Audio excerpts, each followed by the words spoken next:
আমার কাছে মনে হয় বাংলাদেশের না, আমার কাছে মনে হয় নারীরা আসলে মানসিকভাবে খুব স্ট্রং হয়, এটা আল্লাহ প্রদত্ত। বলে না যে রাধে সে চুলো বাঁধে, একটা নারী, এটা আমি ফোকাসড বা আমার বিষয়গুলো সবাই জানে বলে দেখছেন যে একটা নারী তার হাজবেন্ড যখন স্ট্রোক করলো, তারপরে তাকে সুস্থ করার সাথে সাথে তার বাচ্চা অসুস্থ হয়ে গেল, তারপরে এই যে এত কিছু সামলানো, আমার কাছে মনে হয় আমি এমন আহামরি কিছুই করি না। আমার চাইতেও আরো অনেক বড় বড় পজিশনে বড় বড় ডিসিশন নিচ্ছে নারীরা।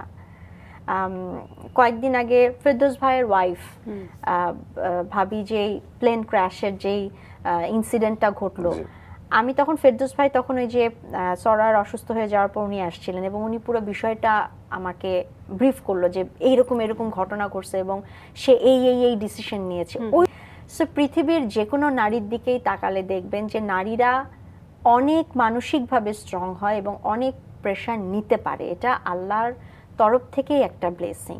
তো আমার মনে হয় আমার প্রেশার কিছুই না। আমার মা যেই প্রেশার নিয়েছে বা আমাদের যেই সকল ইম্পর্টেন্ট স্থানগুলোতে নারীরা আছে, যেই নারীরা যেই পদক্ষেপ নেয়, এটা মানে অমানবিক, এটা আসলে বলে প্রকাশ করা যায় না। ইভেন বাচ্চাকে মানুষ করার জন্য যেই নারীটা ইটের ভাটায় কাজ করছে বা একটা বাজার মানে সবজি বিক্রি করছে, তাদের স্ট্রাগল তো কিছুই না, মানে তাদের স্ট্রাগল আমাদের তুলনায় তো অনেক বেশি।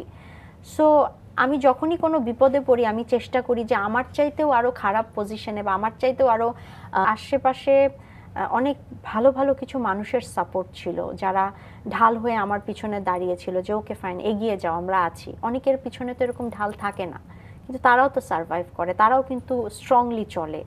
সো আমার কাছে মনে হয় আমার প্রেশার এমন কিছুই না অন্যান্য নারীর তুলনায়।